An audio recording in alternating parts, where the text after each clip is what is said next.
Hello and welcome. I'm Saeed from StoryPlanet.net. Dive right into the essence of the most captivating books without reading them cover to cover. Whether you're on the go, at the gym, or just relaxing at home, we offer you a unique and enriching listening experience. Today, we are exploring the book, Falling into Grace, a creation by Adyashanti. In the 2011 book, Falling into Grace, the author delves into the reasons behind human suffering and presents methods for releasing ourselves from existential struggles. Through profound spiritual wisdom, the book reveals that the root cause of many human issues lies in our mental interpretation of the world. It offers an alternative perspective on life, one that is abundant and devoid of suffering. Before we delve into these revelations, it's interesting to note that Adyashanti, a spiritual teacher of American origin, has authored several books. These titles include Emptiness Dancing, The End of Your World, True Meditation, The Way of Liberation, and Falling into Grace. With 7 key ideas to unveil, brace yourself for a deep dive into this captivating book on StoryPlanet.net. To start, this text is encouraging the reader to understand the reasons behind human suffering and how to overcome it in their own life. The text discusses why humans suffer and how to overcome it.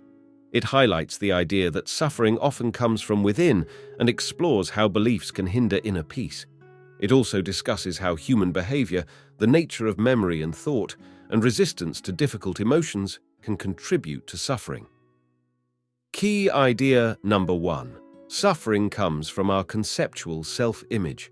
The text discusses the development of egoic consciousness and how it relates to suffering. It explains that we identify with our self-image, which is influenced by societal values and how others perceive us. The more preoccupied we are with our self-image, the more we open ourselves up to suffering. Our self-image can control our emotions and create negative feelings if it doesn't align with how others see us. It emphasizes that our self-image is not who we truly are, but rather a constructed image. Key idea number 2. The belief that we are separate individuals is not real. It is a fictional construct. The text discusses how difficult it can be to express deep emotions and highlights that our self-image and image of others are just concepts. It emphasizes that the idea of being separate selves is an imagined construct and that relating to others as images prevents us from engaging with reality. The text also mentions that suffering arises from the recognition that our image does not capture our true essence and that maintaining illusions leads to more suffering. Ultimately, finding inner peace requires embracing the truth of who we really are. Key idea number 3. To transcend egoic consciousness, one must acknowledge that control is an illusion. The key message is that control is an illusion and striving for it creates suffering. We cannot control the external world or our inner experiences. The desire for control stems from egoic consciousness and can cause damage. Until we accept that we have no control, we cannot transcend egoic consciousness. Key idea number 4. You have the power to stop believing thoughts that cause you pain and distress. The key message is that we can choose to stop believing the thoughts that make us suffer. Memories are constructions and often inaccurate. We should acknowledge that a past event happened, but focus on the emotions associated with it rather than the story in our minds. There is no point in arguing with the past as it leads to suffering. Key idea number 5. To overcome suffering, one must let go of personal beliefs and perceptions. The key message of the text is that to overcome suffering, one must let go of all beliefs and perceptions about oneself. By distancing oneself from the mind and resisting the urge to create an identity, one can experience a more open and free way of living. This process of unlearning requires courage and the willingness to face discomfort. Key idea number 6. To alleviate suffering, one must refrain from resistance towards emotions.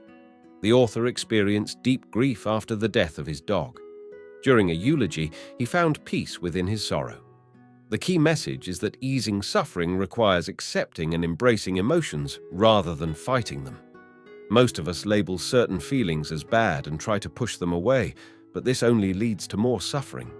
To find peace, we must look past the mental story and fully experience our emotions. This requires summoning the courage to sit with and fully feel every emotion that arises. By doing this, we can access profound peace and experience release. Key idea number 7. Finding peace is possible by breaking free from the ego's control. The key message in this text is that true peace and happiness can be found by turning inward and letting go of false beliefs and the egoic state of consciousness. Breaking the trance of the ego involves tuning into your direct experience and observing the present moment without judgment or control. By doing so, fear may arise, but with courage, one can let go of emotions and enter a state of quiet stillness. In this state, a comforting presence is felt, leading to an underlying sense of peace that is always accessible. In conclusion, the text explains that suffering is caused by false beliefs, such as the idea that we are separate individuals controlling our inner and outer worlds. To overcome this suffering, we must let go of these illusions. The advice given is to observe our thoughts, writing down any that are associated with difficult emotions, in order to distance ourselves from them.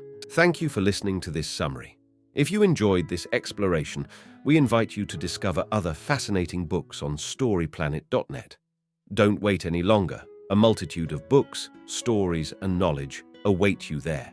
See you soon on StoryPlanet.net.